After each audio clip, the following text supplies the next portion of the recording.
Hi, everybody. Welcome back to Sick Beats with Jared and Sofia. I am Sofia. And I'm Jared. That's very cool. Yeah. That's my fun fact, actually. Really? Yeah. That's pretty fun. You know, like when you go to class. Is that your party trick? Yeah. Being named Jared. How are you doing today, Sophia? I'm all right. Pretty tired. It's a Thursday. Yeah. It's been a very interesting Thursday. One of my classes were canceled and I slept through the other class. So we were doing great today. Yeah. That was me on Tuesday. This was the week of sleeping in. It's midterm season. So I always ask you every week, is there anything in music that you are looking forward to in the future? So hit me with that. Well, my lovely boyfriend reminded me that Phineas is coming out with an album. Ooh. I think sometime in October. And then one of my favorite artists, Matt Maltese, is coming out with an album in October. And then Adele might be coming back next week. Let's talk about that because it could be happening literally tonight, like in 2 hours. I would die. I don't think I'm in the right mental space right now. I think that I would die. Yeah. Just like on the spot.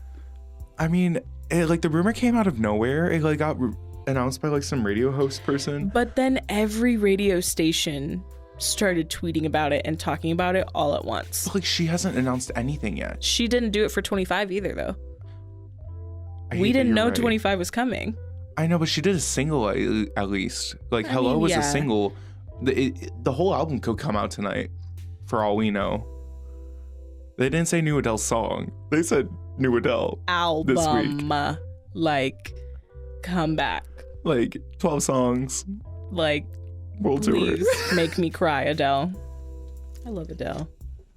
I absolutely adore Adele. I just don't know if I'm ready to cry. I listened to 25 again recently. But it's midterm season. It is midterm season, but I don't want to be crying for multiple things. I guess that's true. But yeah. Adele could hug you and get you through it. And then also be like, it's time to cry. Time to cry. Billie Eilish, There's No Time to Die. Adele, that There's movie Time to Cry. Finally came out. It did. I saw that. I saw the red carpet photos. Billie Eilish posted about it. For some reason, one of the photos she posted for it was just a close-up of her feet in heels. And I was like, okay, why? Thank you, Billie. I know. I listened to a little bit of the new Dear Evan Hansen soundtrack. It's not bad. I did see, however, that the movie only has a 33% on Rotten Tomatoes, which is a little embarrassing. I've seen a lot of TikToks being like, this movie is terrible. Apparently one of the characters hits the whoa. Yeah. I've seen clips of Ben Platt's face blowing up like a balloon, looking like he's having an allergic reaction to peanuts while singing a song. It's a time. I'm not saying that they needed to recast Evan, but if you're making a movie about a high school boy,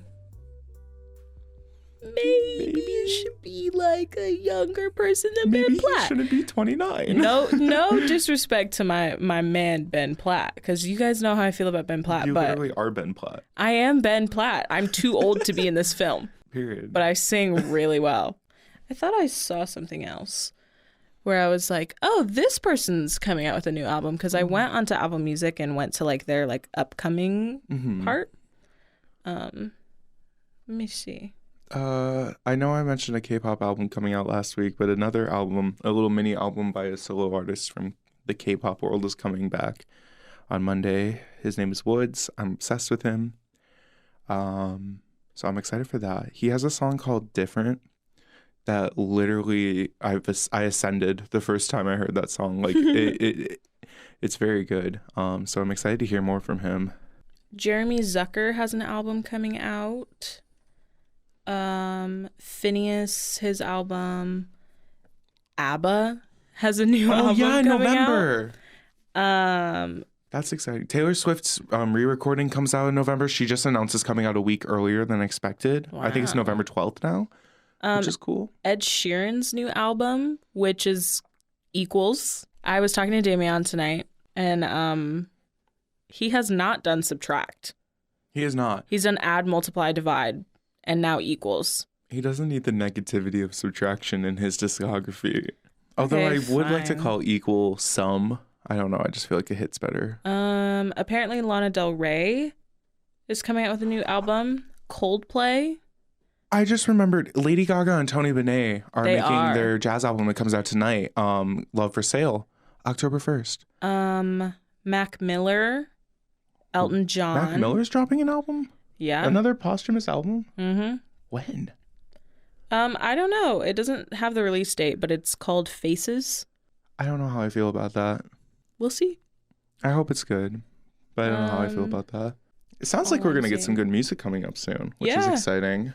I think Rihanna was recently interviewed saying that she's cooking up some music, which is, it's been long enough. It's probably a lie. She probably is lying, but I believe it this time. Like, she was like, it was like at the Fenty thing. She's like, I'm working on music, and like when it's ready, it'll be ready. And I was like, okay, give us nothing. Even though she just gave us a whole like lingerie show or whatnot. For real. I don't know. She can continue to take her time. I'm fine with that. You know who shouldn't take their time? Adele. Normani, but also Adele. That's some stuff we're looking forward to. Yeah, that'll be fun.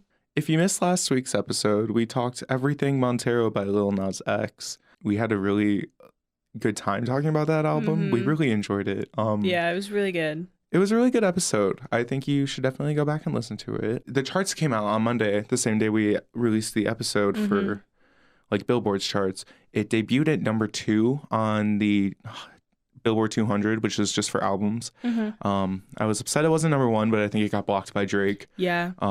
Which is unfortunate. And 3 of the songs were on the Hot 100 top 10. So that was really cool. Really happy to see Lil Nas X thriving critically. For real. That was a really good album. Very fun episode. I almost cried. It was a great time. It doesn't feel like it's already been a week since we've recorded that. I know. It's like kind of a fever dream. This week has been like, time-wise, I feel like it's gone both so slow but so fast this week. Yeah, I get that.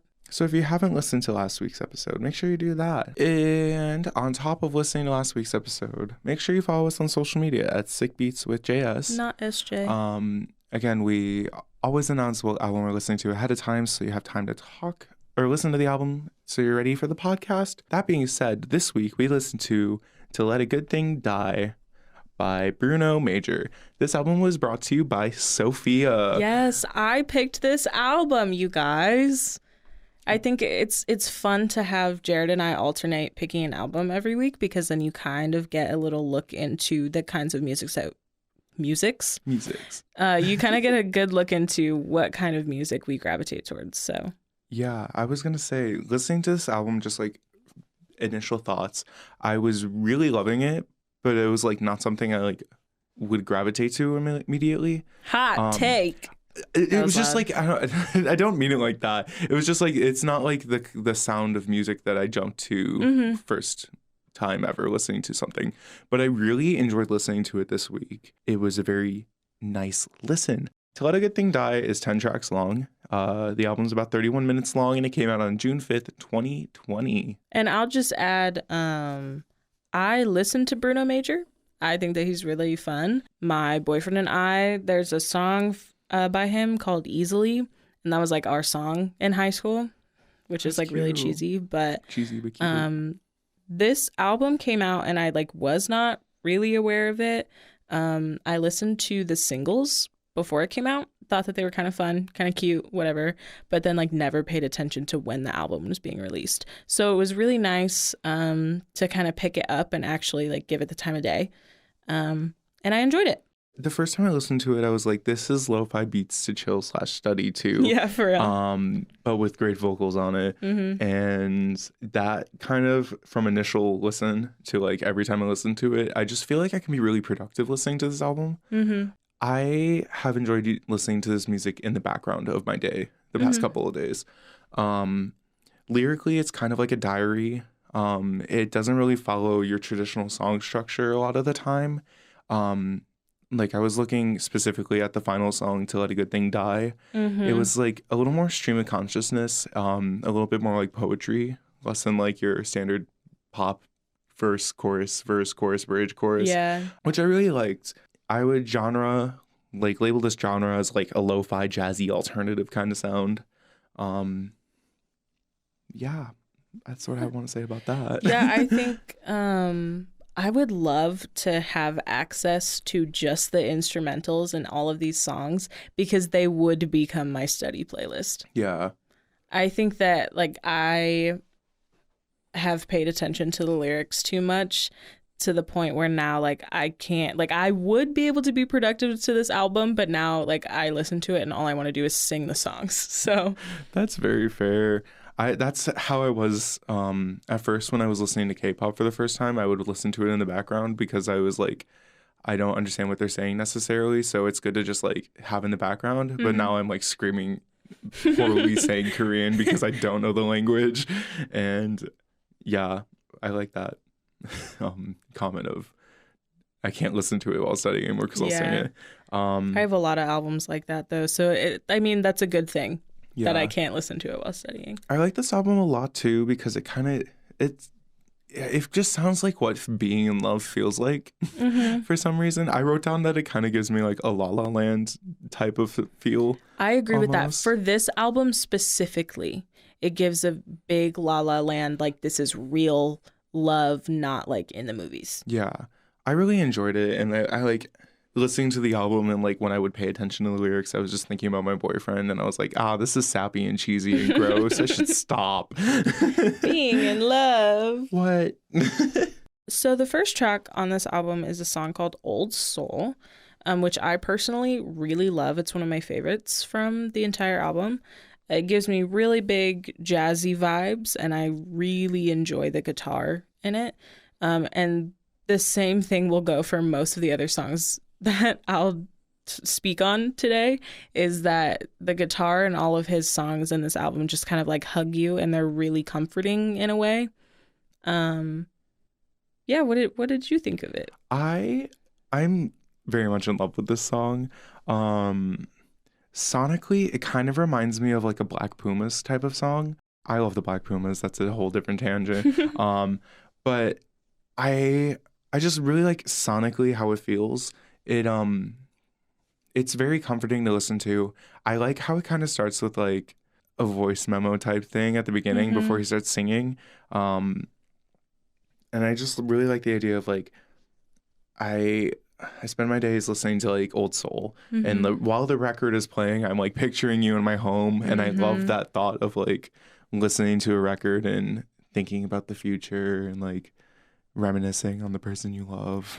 And that, honestly though, like the chorus is kind of a step away from how the first verse feels. Yeah. Pulling up the lyrics. I have written down, read this through. I've written it down for you. Like talking about everything I've been going through. Like this is him just like brain dumping, and he's like, this is everything that's on my mind.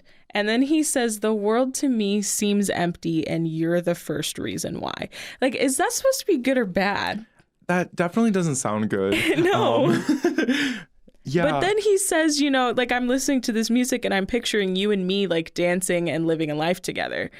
So maybe okay, me reading into things. The verses kind of feel like a where I'm at now kind of a thing, and he's talking about listening to Old Soul, so maybe he's picturing the person he's singing about in his home because it's like older music, throwback, like maybe he's like reminiscing on an older time. Did that make sense? Yeah. Yeah. Now that I'm looking through the lyrics, me saying it just sounds like love makes no sense for this song, because those verses very much are talking about like something not like that. Yeah. More of an issue. I mean, the second verse is saying like, you gave me a heart attack. It's the reason I never called you back. I hope you're not offended, but you are my malady. Like something bad. I don't know. The lyrics are very interesting when you look at them. Again, I listened to this album a lot, like very passively. So when I was looking at I haven't like gotten the best chance to like actually sit down and read through these lyrics. But it's very interesting that he can tell the story in such a sonically comforting way. Yeah. And I agree with that 100%. And it comes up a couple more times in this album. Songs about like not being with somebody that you used to be with. And It's really easy to just listen to it passively and just kind of like sway back and forth and let the song kind of like hug you. Yeah. And you're like, oh, this is so good. Like, this is so peaceful. And then you look at the lyrics and you're like, oh, Bruh. this man is going through some things. Yeah. Like, I listened to this song on the bus while crocheting a sweater, like, not even thinking. I was like, just vibing. But that's so, like, listening to Bruno Major makes doing mundane things or like any small thing seem like you're in a movie. Yeah, I felt really badass. Like, it gives you main character energy. Yeah, like driving around to this album, I feel like I'm like, it's like a transition scene in my film of life. Yeah. I don't know. I just feel like the last two albums we've gone over, you know, we've been talking about like girl bosses and like taking control of who you are. And this is like a big step back from that vibe wise. Yeah. It's like, let me go on about my normal life because I'm a normal person. But I'm still the main character though. And you still like did this thing to me. And like, I don't know, I just think that his vibe is really cool. Mm-hmm. It definitely, the vibe of his music very much contrasts to everything we've talked about so far on this podcast. Which is kind of what I wanted. I love it. You said we're versatile. We can talk about many things. To do our first last, the outro of this album is the title track, To Let a Good Thing Die. What are your thoughts on it? I'm in love with this song. You already mentioned it doesn't follow like normal song structure. Mm-hmm. And I have written down that it's just like a lot of life lessons about knowing when to stop or when to let a good thing die. Yeah. Like the title suggests. And I just, again, like I think every single song just kind of cradles you. And this album has a really warm feeling despite the subject matter of the songs. Yeah. I'm looking at the lyrics again right now. From verse 3, he says, you can't summon love up in your heart if it isn't there at all. Mm-hmm. And life isn't like the movies, but it'll sure make you cry when it dawns on you it's time to say goodbye. Mm-hmm. Let that good thing die, basically. Which is a very interesting thing to read and hear. Yeah. I feel like that's something not a lot of people want to hear. So the fact that Bruno's putting this in this like beautiful, like sonically comforting song again is very interesting. This song is just, I really like this song. In writing a song with a non-traditional structure that feels like kind of stream of consciousness, but at the same time has a theme, that's difficult to do. Yeah. And the way he's done it here is very, very good. The lyric that pops up over and over in this song is sometimes it's time to let a good thing die. And I just think that that's a really good lesson. You know, he has like a lot of helpful and meaningful sayings sprinkled throughout the entire song. Like every single piece of every verse is a life lesson. And just, I love that it's all capped off with, because sometimes it's just time to let it go, let a good thing die. I feel like that's something people need to hear. Yeah. And I'm glad he did it in a way that is easy to listen to. One final thing on the song, I like how, even though it's like giving you a lot of warnings of like, this song feels like almost like a checklist where it's like you can look at your relationship and be like, do I feel like this during this relationship? Check, it's time to let it die. But I like how at the same time it's somehow capturing like that sense of love where it's like, it's like in spite of itself, very much like not meaning to do it, but it's like, oh, I don't feel this thing, I'm in love. Like, you know, it's like some twisted way that it captures that. Should we move into our favorite tracks? Yeah, I think we should go to our favorite tracks. Yes. Okay. The first one I have on my list is Old Soul. I also have it on my I'm not going to talk anymore about it. I don't want to ramble. Just like good vibes. I really like it. Good vibes. Crazy lyrics. Yeah. The next one I have on my list is The Most Beautiful Thing. Me too. Something that I really enjoy in this song is just like the cute little parallels he has between the US and the UK, because this is obviously him being in love with somebody from the US. And I just love the lyric, will it be a pavement or a sidewalk when I finally lay my eyes on you? Like, I don't know, this song is just like really cute. And the chorus of it is so comforting. And I feel like we're going to say this for every single song, but they just are so comforting and so nice to listen to. The chorus of this song specifically is just like very beautiful, and he sounds really nice in it. Yeah, I'm sonically obsessed with this. I think it's worth mentioning Phineas was actually a part of the writing process for this song. Yeah. I really like in the second verse, he talks about love, specifically like what it means to him. Oh, and I have this written down. Sorry. You're all good. He talks about like how he doesn't necessarily like believe in like the idea of a soulmate or like one true love, but he's like, love is kind of like a list of circumstance, compatibility, and just a lot of hard work. And I like the way he said that. I also love like he's talking about, it just sounds so pretty, and he's talking about all these things, and the end of the chorus is like the most beautiful thing I've never seen. It just kind of hits. It makes me a little sad. Yeah. It's like I love the idea of like the most beautiful thing I've never seen, because it's like you can be so in love with something and just like never see it, which is unfortunate. It's very hummable. Yeah. Especially the chorus. Yeah. His voice is very soothing to listen to. I'm having such a hard time talking about this album because it kind of leaves me speechless. Yeah. It just sounds so pretty, and I just want to continue to listen to it forever. It just like gives you a hug. I think the day that we decided on this album, Jared texted me a couple hours afterwards and just said like ... this album. And I responded to him saying, doesn't it just hug you and make you a little bit depressed at the same time? And he said, exactly. And that's just like, that sums up everything that we will probably say in this episode. It just, this album hugs you and it makes you a little bit depressed at the same time. It's just so good. Yeah. And again, like I've said about every other song, it has that sense of just like brain off. I can listen to it and work on something else, like that lo-fi study beat that I really like listening to those types of beats, and to hear somebody sing on top of one of those it's something so intriguing. Yeah.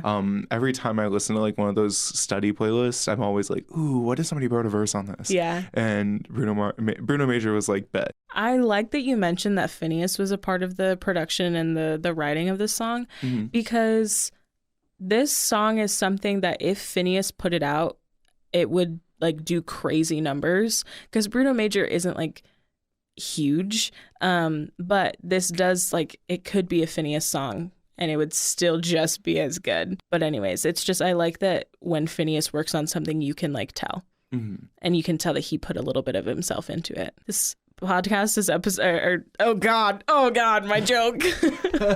This episode is sponsored by Phineas's production value. What is the next song on your favorites list? I have Nothing as my next song. I've actually, to kind of like preview my chart, it's not in my top 3, but I have this song on my charts this week. I just love the feeling the song captures, just doing nothing with your someone.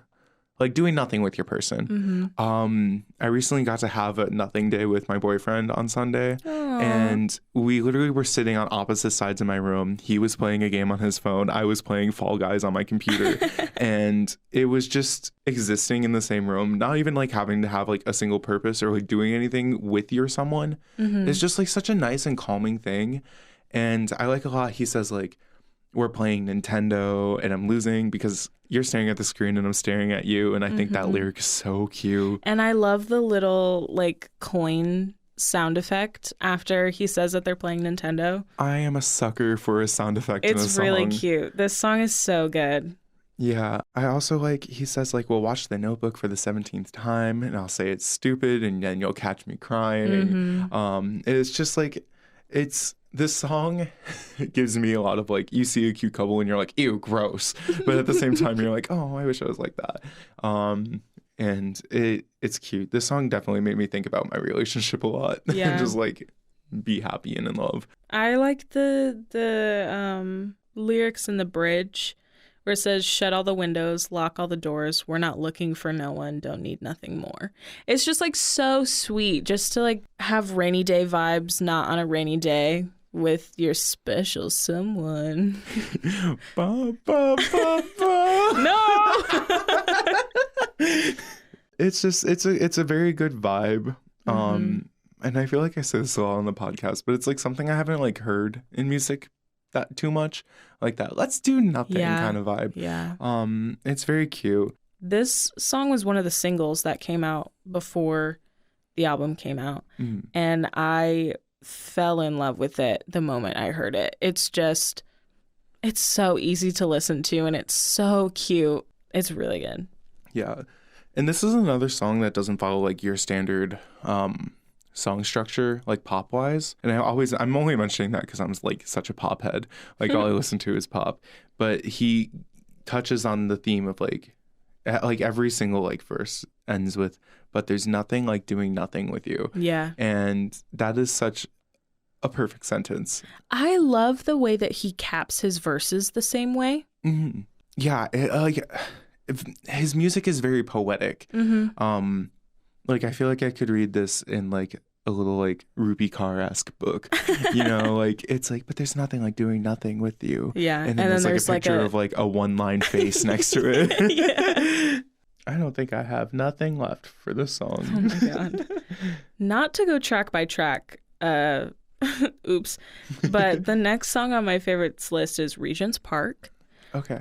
I have written in my notes that it makes me think of my boyfriend. Me on every song. Even though I have written down makes me think of Damien, even though it's about a breakup. But it's because he loves this song like so much. And so when I hear it, I think of him. Anyways, this song gives me really like classic vibes. And I think it has something to do with the piano in it. I love it. I don't know what it is. It's just so good. When I was writing my notes, this was the song I was thinking about when I said has La La Land vibes. This one really captures that for me. It's not in my favorites, but I have it under honorable mentions. My favorite lyric in this song, and possibly of the whole album, is "No one wants to hear a song about the bitch who broke my heart." And it's the way he sings like that awesome lyric in like such a dreamy, peaceful way. I'm like, how do you write that? I have that lyric written down too. It's just like so cute. Like, and then perfect. He caps it with, "I should have listened to my mama. She saw right through you from the start." And so this, you get this beautiful piano and like swelling and so much movement. And then he's talking about like this woman that broke his heart and broke up with him and like did him dirty. I don't know, singing about being hurt like that in such a dreamy way, there's something about that that's just so appealing. Yeah. I have another lyric written down. I think he brings up some sassy things in this. "I should have found somebody cheaper to chase. Tragically, nobody told me how expensive you would be." That's dirty. Yeah. That is so good. Like, he's mad. I'm looking at that verse too. He goes, "You knocked the swagger out of me." I wasn't going to bring that one up. He's saying he lost more than money. Like, he lost a part of himself. Yeah. And then I also just really like, "But now we're here in Regent's Park amongst the flowers and I wish it would rain." Like, wanting kind of that movie love. Like, we're here, like, look at where we are. Like, it should be raining. It should be like the lighting should be dramatic. Like, there should be something here. Like, we're being framed in this perfect area. I don't know. And then just him ending the song. And I mean, he caps it, the choruses with these, but "I'll say goodbye on a beautiful spring day." Specifically, the last time he sings that right at the close of the song is just really like, you get a deep breath kind of out of it. This song is just so good. Again, I didn't put it in my favorites, but it's definitely a good one that you should talk about. My next favorite song is Figment of My Mind. I can't really talk exactly too much about this song. There's just something about it. Yeah, there's something about it. I'm sonically obsessed with it. I like this idea that he talks about things. This song is a dream. It's a dream. Yeah. You found the words, thank you. The whole idea is like, he's thinking about things and he's like, it's just a figment of your mind. I really love the chorus in this song. It's beautiful. And the string part, I love his use of strings and guitar. They're so like elegant and warm. Like, oh my goodness. They swell so much. Yeah. And the way that he sings, crystal kaleidoscopes were singing blue and green. Realer than the real in front of me. Yeah, this chorus is very good. Again, I'm having such a hard time talking about this song, but I find myself wanting to play this song every time I listen to the album. It's so comfy to listen to. And the lyrics are interesting to listen to. I just have no words. I forgot how to be speaking. It's just so good. Yeah. I like it just existing in this song's presence, if that makes sense. The next song on my list of favorites is Tapestry. BRB crying. I love the idea of this song. I said that for the last song, but I'm saying it again. This idea of like, no matter what goes on in his life, past, future, or not past, but like in the future, the person he's singing about is going to forever be something of importance to him. They'll always be a part of his tapestry. I don't know why, but the idea of the tapestry thing just makes me think of Brave by Pixar. Where it's like the tapestry like represents history and like family and whatnot, and it's like once you don't laugh at me. If you could change your feet, would you? Listen, it makes sense. Okay, listen. It's the idea that like once something is like put in a tapestry, it's like permanent. It's hard to like remove something that's like been sewed into the middle of like your project. As somebody who crochets, I know. Oh my God. But it's just like I like the idea. Like he could be singing about somebody he's in love with, and this song would make sense. He could be singing to a past lover, and this song would make sense. This song really alludes to like the idea that you've found a person that has become your home. Yeah. Like putting it in simpler words, like and there's lots of songs about that sort of feeling about somebody. Like this person is your home whenever you're with them. It's just so good. The chorus in this song, again, I know I said it with the last one, but the chorus of this song is so good. The vocals he serves on the song alone make it something I go back to immediately every time. And him opening with just, have you seen the 7 oceans? And it just like, he throws you into it and you're like, okay, I'm here. He's just like, the entire first verse, he's just talking about like all these like beautiful moments in nature, like the 7 oceans, or like, have you seen the snow cap of a mountaintop, the northern lights, and then it gets dark to a heartbeat slow to a stop. Like, okay, but it's just like have you done all of these like things? And that chorus is like wrapping up the verse and being it's like, all of the things I've ever seen, like you are going to be a part of my tapestry. It's like, no matter what comes on next in life, no matter what I see or do, your presence, whether it's no longer a thing or still exists in my life, no matter what, that your presence in my life means something, and it's something I'm going to take with me for the rest of my life. Yeah. And I really like that idea, and I really like the way he has decided to sing about that idea through this like metaphor of the tapestry. I also really like the guitar in this song, which I know that I've said for every single one, but I specifically like where it slows down at the end and when it finally comes to like the final chord of this song. It just like, this song is tied up so nicely in a bow. Like it's just so good. Like we said, it's really hard to put words to any of the songs on this album because they all just like make you feel so nice. Yeah, we are having a discussion about this, but at the same time, we're just like, this song makes you feel good, right? Yeah. Like, that's like, it's hard to say anything else about it. It's just like, it sounds good, feels good. Even if it's touching on sadder things like heartbreak or watching a heartbeat slow to a stop. It just, yeah, he's like, have you seen a heartbeat slow to a stop? You hear like, and you would like, expect like suspenseful music, but no, it's like peaceful, and you're like falling asleep, and you're like, is my heart stopping? What? And also like what happens in the music right there, where it like swells and then it pulls back, and then there's like a beat drop. It's really good. I mean, I don't want to say beat drop, but that's what it is. It's like a very gentle beat drop. Yeah. It shifts to a different sound. Yeah, it swells and then it stops and then it brings you back into it. And it's just really good. The next one on my favorites list is I'll Sleep When I'm Older. Tell me about it. This song is so beautiful. The strings, I can't get over them in this song. I can't. This song is so good. I have written down, it's, from what I gather, it's about appreciating what's around you and being present, which is something that's kind of hard to do these days. Yeah. Not to like make it political, but like the videos of beautiful tourist locations and like seeing it from an outsider's perspective, and also kind of what we touched on in Tokyo Love Hotel by Rina Sawayama. Yeah. Nobody's present anymore. Everybody's romanticizing everything. And so I just like the theme in this song that you're present where you are and you're taking all of these beautiful things in and you're living your life, and it's fine because you'll sleep when you're older.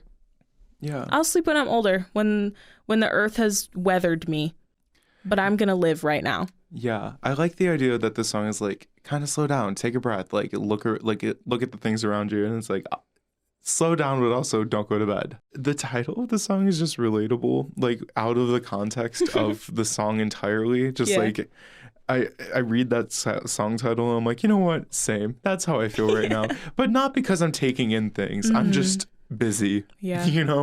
Throughout this entire song, all of the things that he's speaking about that are so beautiful are like the simplest little things. Mm-hmm. And that's where like I like, take a deep breath, look at what's around you. Like all these tiny little things. It reminds me, what's that movie called? Crap. I'm going to Google it. The movie's not called Crap, because Sofia. I will reference this movie. I watched it last year. It's like about... Is it the one where it's like the girl and the guy are both living the same day over and over again, but then they become friends and then they stop being friends about something? They're the only ones that know that it's the same day over and over. I remember this. You watched this movie last year and talked about it for almost an hour and a half. Because they make a list of like all these little things that happen in this one day that they just like really appreciate. Mm-hmm. And that's just like what this song reminds me of. While you try to find the name of that movie that you just referenced, I'm going to talk about this little part. In the second verse, he says, I'll go to the party and forget all the names. Should it come back to haunt me, it ends all the same. I like that a lot. It's that idea of like, I'm going to not go to bed tonight. I'm going to go out and I'm going to have fun, because at the end of the day, we all die. In kind of a dark, twisted way of saying that. But it's just like, even if I regret going to this thing, this party, at least I'm going out and I'm trying to have fun and I'm experiencing things and I'm giving things a shot. Say yes to everything. Don't turn down an opportunity, if anything. I agree with that. I found the name of the movie. It's called The Map of Tiny Perfect Things, which is like kind of what this song's about. So we need to go back in time, we need to go back in time, make the movie, but add the song to the soundtrack, is what you're saying. And then get stuck in a time loop. Forever. We're forever recording episode 4 of Sick Beats with Jared and Sofia. We're just stuck in the vibes. Brought to you by Time Loop. The only other thing I have written down is kind of going back to the strings in this song. I have written in all caps, the strings in this song hug me. Anyway, I'm a string player. I just really appreciate good strings. Yeah. And then I don't know if you mentioned this lyric, but he says, find love somewhere, anywhere, fall deep from the start, misplace my mind and follow my heart. I just think that that's a really pretty lyric. And he's singing me a poem. Too long didn't read. He's singing me a poem. Yes. So those were our favorite tracks. Normally we would go into a segment of least favorite tracks, but I cannot put a single song in that category. I can't either. There's no song I can really complain about on this album. It all feels good. And if the lyrics aren't resonating with me, I'm enjoying myself listening to it. So I don't even like feel the need to mention anything like that. I've just really been enjoying existing in To Let a Good Thing Die's atmosphere, I guess. I've really enjoyed it. It's really easy to just like curl up and get caught in the vibe and just listen to this album on repeat and just like cry a little bit. Yeah. To go off of we don't have any least favorite tracks, for honorable mentions, I just wrote the rest of the album. As I said, I had Regent's Park in my honorable mentions. I like She Chose Me a lot. That song is so cute. I don't have really anything to say about this The song. only thing I'll say is like there's a lyric and it's like, out of all the people on this world, she chose me. And I'm like, oh. For some reason, this might be an interesting take, but for some reason this song sonically reminds me of the song from Toy Story 2 where Jesse's in the box on the side of the road. You know, that like sad song? Like when somebody told me. Yeah, no, I get that. I get that. For like, I listened to She Chose Me and it's the opposite vibe of the Toy Story 2 song, but for some reason they're connected in my head. Maybe, I don't know. They are kind of the same vibe. Yeah, just like sonically. It's the one that it's like, when somebody loves me, everything must be beautiful. Yeah. Can I keep that? That was funny. Have we talked about Old Fashioned yet? I don't think we've talked about Old Fashioned. I think this is another... that's the only other song that we haven't talked about. that we haven't talked about. I just love the overarching lyric in this song that's just like, I'll be old fashioned for you. And I just think that's really cute. Yeah. I don't really have anything else really to say. Like I said, this whole album's just good in a way where I can get lost in it and not really think, which makes it hard to talk about. But I definitely did like it. So, Sophia, what are your overall thoughts? Give me a rating, a justification. Honestly, whatever you want to do. I think that I'm going to give this album a 9 out of 10. I like it. I don't have any complaints about it. It's so good. I kind of like that, you know, all the songs are different, but they kind of blend together. But it's so comforting that I don't care that they all sound a little bit the same. I don't care. I literally have no negative thoughts about it at all, which is very rare. I like the subject matter in all the songs. His voice sounds so good. He's serving vocals, like his falsetto and his upper range in his voice is just like really pretty. And you know, I've said it once, I'll say it again. Every song in this album gives you a hug, and just like it has a very warm feeling. I feel like we have not talked enough about his vocals. Yeah. His voice is just so perfect. His falsetto is heavenly. Yeah, like he's got such a beautiful angelic voice. Yeah. Listening to him sing is like an honor. Like I feel honored that I get the privilege to hear him in my ears. It's just so good. Yeah. What would you rate the album, Jared? I will give you my justification like I did last week. I kind of wrote a little paragraph. There's nothing negative, so don't worry. I really liked this album. I very much enjoyed listening to it. Like I said at the beginning of the podcast, this is not an album that I don't think I would seek out on my own, but listening to it, I very much became obsessed very quickly. I have definitely become a fan, and I want to check out his past work. I do wish that I had looked at the lyrics more. I think that would have changed how I felt about the album a little bit more when I was writing the rating. It was not depending a lot on the lyrics. So, but I'm going to stick to it because I still agree with what I stand. It's sonically cohesive. A couple of the songs do blend together, so there are times where I'm like, what was that song again? So that isn't necessarily the best thing in the world, but it's not bad because, as you said, every song is very comforting and it's a very easy listen. And it's something I like existing in.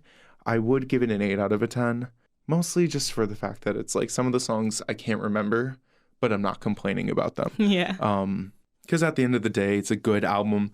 I really enjoy listening to it. I didn't touch on this at all, but I'm obsessed with the album art, so that alone is very fun. It may just be a bunch of lines, but they look good, damn it.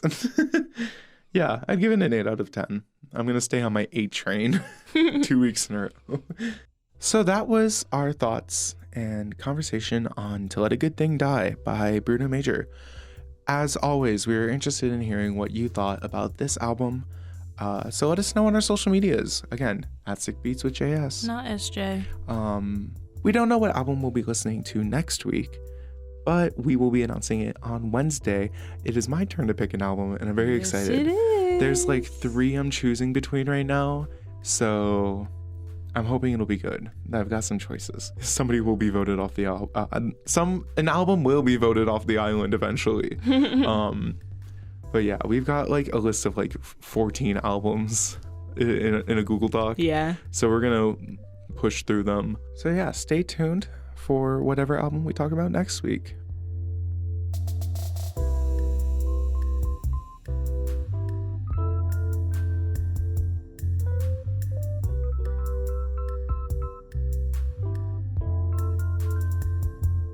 Alrighty, I hope you enjoyed the music for the past 11 seconds, but we are back. It is time for everybody's favorite segment, the Sick Beat Charts. Welcome to Sick Beat Charts. Sick Beats Charts. In case you need a refresher, every week Sophia and I bless you with a 10-song playlist. Bold of you to say bless you. I don't know. I think our charts have been very good. On top of our 10-song charts every week, we have a like big mega playlist of every Sick Beats charts ever. I've been listening to that playlist a lot this week. We've got some pretty cool songs on these playlists. My charts haven't changed too much this week, though. How about you? The vibe of my chart, I decided to change it. I went into the recording of this episode thinking that my chart was going to stay exactly the same as last week because, like, not gonna lie, I kind of popped off with my chart last week. It was really good. But I think after talking about To Let a Good Thing Die for so long, I just decided, you know, maybe it's time to switch up the vibe. Maybe it's time to hear songs that let me take a deep breath. Yeah, I added 4 new songs to my chart. So that's exciting. I added 5, so I win. It's a competition. But vote for your favorite host. No, they'll vote you. Now you dogging on yourself. Hot take. So yeah, if you're interested in listening to our 10-song playlists, we have a playlist on Spotify, and we might be working on one for Apple Music I'll do soon. one. Check the link tree on our social medias. If I don't do it, yell at me. Yeah. If there isn't an Apple Music playlist, please at Sofia on every social media. Do it. Just yell at her. When we talk about the Sick Beat Charts on the playlist, we talked only about our top 3 of the week. Yes. Otherwise, we'd be talking to you for way too long. And then the podcast would be 3.5 hours long. Yes. Let's start with you, Sophia. What is your number 3 song of the week? My number 3 song this week is a song called More Like You by Orla Gartland. And I'm sure you guys are tired of me saying this woman's name. But her debut album, Woman on the Internet, was just like absolutely fantastic. And More Like You was a single that came out beforehand. The music video for it is really good. It has like nice choreography in it, and it's a one-take music video. That's cool. Which also, I always love. You talking about a music video 2 weeks in a row. Are you okay? No. The answer is no. It's midterm season. This episode is sponsored by Midterm Stress.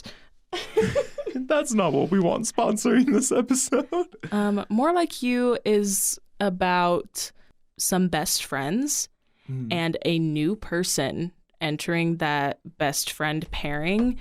And then the best friend goes off with that new person. And the other best friend is like jealous and wants to be more like this person that their best friend is like running off with. Which I didn't know until she talked about it on an Instagram Live. And I was like, whoa, that's pretty cool. I love that. Yeah. I've been the best friend. Same? Have we all been the best friend? Probably. Do you have any lyrics in that song that really hit you? Let me look. This is a line from the beginning portion of the song, like right before the first chorus. Mm-hmm. She says, "Oh, where'd you get that confidence from? 'Cause you wear it like a coat. All this feeling second best. It's got me by the throat. I know that I've been obsessing in the worst way." I like her pen game. It's so good. She's so good. Yeah. Look, I don't want to fight. No, I just want to swap our bodies for a day. She just wants to be more like this person because she doesn't understand why her best friend, like, there's distance there. She wants to Freaky Friday with the new girl. Yes. Hang out with her best friend. Every time she mentions your name, she says it like a prayer, getting caught up on the syllables. I wish I didn't care, but no. Maybe I'm the one she had to outgrow. Ow. For real. Oh my God. It's so good. That's really good. Every time you talk about her and like songs from her debut album. I fall in love with it. I need to actually sit down and listen to this album. Maybe we'll do it on an episode. Episode 6. I think it might be a little biased. She's been on my chart every week, and I'm like, so let me give my opinion on this album. Sophia's like, 1,200 out of 10. 2 out of 10, actually, and everybody's like, huh? The worst album ever. What's your number 3 this week, Jared? All right, my number 3 is going to be hard for me to talk about, but it is a song called Do You Remember by a band called AB6. Now, this song is a K-pop song, so it's mostly in Korean, and I went to look up the translations to talk about it a little bit on the podcast. The English translations just don't exist online yet. This song came out on Monday as a part of their second album, Mo Complete. It's a very good album. This is a B-side. It's not like one that they're promoting. But the first time I heard this song, I like ascended. You know that meme of SpongeBob in the fight, like in the kitchen, like literally glowing in the air? That's how I felt. This song, based off the rough translations on a color-coded lyric wet YouTube video that I watched, that I'm not convinced is translated perfectly. The idea of it is very much like talking about somebody that you might have used to be with, and it's like reminiscing on like this summer night, and it's like, do you remember? Like, do you remember this night?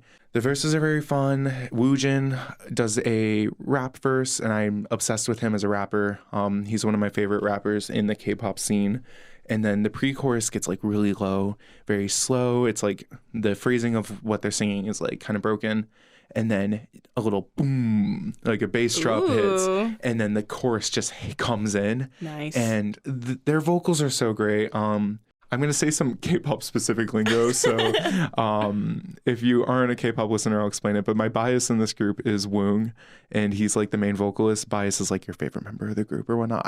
I like all of them, obviously. They're all just so good, and their vocals are fantastic, and I'm obsessed with them, and I wish they were more talked about in like the K-pop scene. I wish they had a little bit more like success in the States.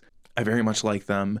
This song is very good. I wish I could talk about it more sophisticatedly with like more like I wish I could talk about it without being like it just sounds really pretty. But it just sounds really good. We talk about any song. I know. It just sounds really good. And when I get the translations, I probably will appreciate it just as much, if not more. It's just something I cannot escape sonically right now. I'm happy that showed up because you've been freaking out about this release. They're one of my favorite K-pop groups. I don't want to dwell too much on that, but like I listened to like BTS, Twice, AB6, and like TXT and Day6 and a bunch of other ones that I could talk about for years about. But they're one of like my all-time favorites. I own almost all of their albums physically. Nice. I really enjoy them. So this album was something that I was very excited about. And actually, the title track of this album is also on my chart. It's just not on my top 3. My number 2 this week is Old Soul by Bruno Major, which we have talked to death about. Kind of. I don't know. We restrained ourselves with this one. Anyways, again, I just really like the vibe of this song. And something that I didn't mention earlier, well, maybe, but the electric guitar in this song is just really good. It's such a good instrumental break. Yeah. What would be the right term? I have no idea. If I'm talking about this wrong, I'm so sorry. But I think they added like a little bit of distortion on the guitar. Yeah, maybe. To like give it more of an electric guitar feel. And it just the guitarist goes off. It sounds so good. And like also the verses, I think that the rhythm of them is really cool. That's all I have to say. Yeah. We've talked about it. It's very fun. That's a good number 2. What's your number 2, Jared? My number 2 this week is That's What I Want by Lil Nas X. Half of my chart last week was Montero by Lil Nas X. And that's pretty much the same sentence for this week. That's valid. That's What I Want has kind of grown on me. It never wasn't growing on me. Like it was never small on me. I have really been listening to a lot. I really like the vibe that it captures. It gives me a windows down, scream at the top of your lungs vibes. And if my car wasn't so loud every time I touched the gas pedal, my windows would be open while listening to the song. Like I said last week, I just love that he's very casually queer. And it isn't something that he makes like a spectacle of lyrically. He just was like, I like dudes, man. Yeah. And I really like that. Gotta love your LGBTQ plus hip hop. Why would you say that to me?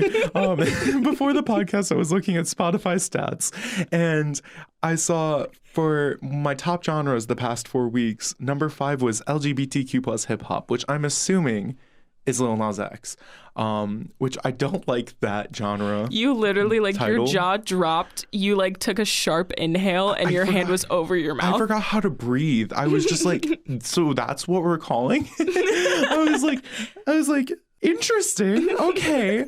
I don't know. I just thought seeing the word, like, the LGBTQ plus in front of a genre just felt like a hate crime. Yeah, I don't know. just a little bit. It was weird. We talked about this in depth last week on the podcast. Go listen to it.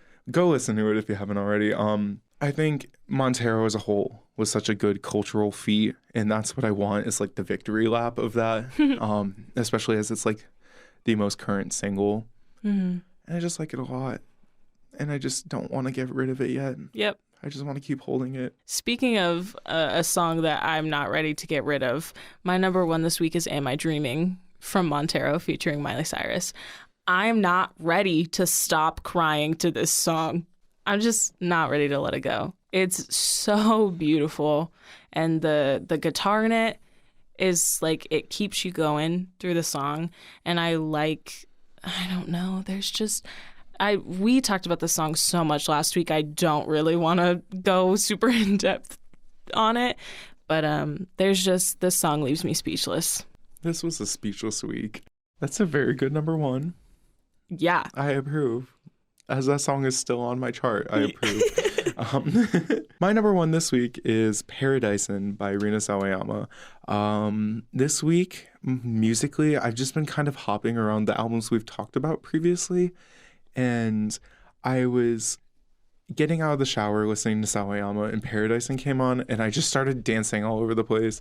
And I'm obsessed with like the like video game beep boopiness of it. It's got such a like awesome sound. And it's such like a good feeling, like I'm young and I'm having fun sort of song. And I think I just really needed to feel like I was young and having fun, because I like was having a mental breakdown about being an adult this week.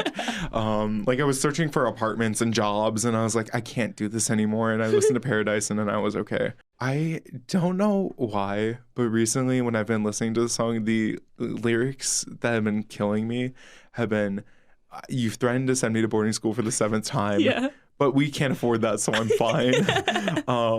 And I just really like that attitude, and I've been trying to live my life with that attitude the past week. Yeah. Paradisin is a very great song. Yes. We talked about it in depth on our second episode of this podcast. I'm obsessed with it. It didn't make its way onto my charts until now, but it's at the number 1 spot, and I can't stop listening to it. I think you should listen to it too. I like that you mentioned that you've just been kind of poking around all of the music we've been listening to for the podcast, because every week, when either before we record or during recording, I realize, oh, I've literally just been listening to the album that we need to listen to this week. What am I supposed to put on my chart? But then after I make a chart and I'm like, dang, like this is kind of good, I listen to just my chart until we pick a new album. And then like my focus shifts. But anyways, I just thought, because I've been dealing with the same thing. I've just been listening to like our Sick Beats charts. And, like, that's just what my life has been. Yeah. So I have to actively seek out other music that I want to listen to. Sick Beats is all-consuming. Yes. Yeah, I mean, I've listened to the Every Sick Beats charts ever quite consistently this week. I put on I make a playlist every semester with just every song I've really liked in the semester. So I've been putting that on shuffle. So there's a lot of... It hit a lot of Billie Eilish's Happier Than Ever this week. Some of Halsey's new album, If I Can't Have Love, I Want Power. Some of Casey Musgrave's new album, Lord's new album. I've just been kind of hopping around a bunch of stuff recently. And it's been a fun week. So my chart was a little more difficult to make this week, because I was like, what have I listened to? Because I've just been listening to a lot of old stuff recently. So that was our Sick Beat charts this week. As always, we're curious to listen to what you are listening to as well, though. So let us know on our social medias what songs can't escape you this week. Make us a playlist. Tweet it at us. Yeah. Challenge. Make us a playlist. And as always, you can see the full chart on our Instagram and Twitter and Facebook and maybe TikTok, who knows, as well as on Spotify and Apple Music. There's a listenable version of our charts, as well as every charts ever in a one big mega playlist that's currently 2 hours long. It's a good playlist. You should listen to it. Yeah, you can find us on any of those platforms at Sick Beats with JS, not SJ. And with that, we just want to thank you for listening to us talk about Bruno Major and To Let a Good Thing Die. It was a really fun listen. It's honestly been a really, really chill recording session, which is really nice after last week with our studio drama. This is the first time we haven't ran into an issue or malfunction throughout a recording. So it's been a good time. Yeah. Hopefully it'll be smooth sailing like this for the rest of the life of this podcast. For real. If you enjoyed listening to us talk about Bruno Major today and want to hear us talk about the next album next week, make sure you follow us on your preferred podcast platform. We're on Spotify, Apple Music or Apple Podcasts, and a bunch of other podcast platforms, as well as YouTube. And we really appreciate you joining us on this journey where we listen to a new album every week. Yeah, it's been really fun. Thank you for interacting with us. Thank you for listening. We're now 4 episodes in, which is so exciting. That's like a whole month of us doing this now. Yeah, it's been really fun. Yeah, I'm having a great time. This is a very good experience. It's a great way to close the week out for us, and a great way to start the week when we listen to the episode on Mondays. So yeah, thank you for following us on our journey as we become podcasters and talk about music that we love. And we hope to see you next week. Yeah. Have a good week, everybody. Have a good Monday. Thank you so much for listening. Bye. No one wants to listen to a song about the bitch who broke your heart, Sophia. That's on God. You kind of spit in there, Jared.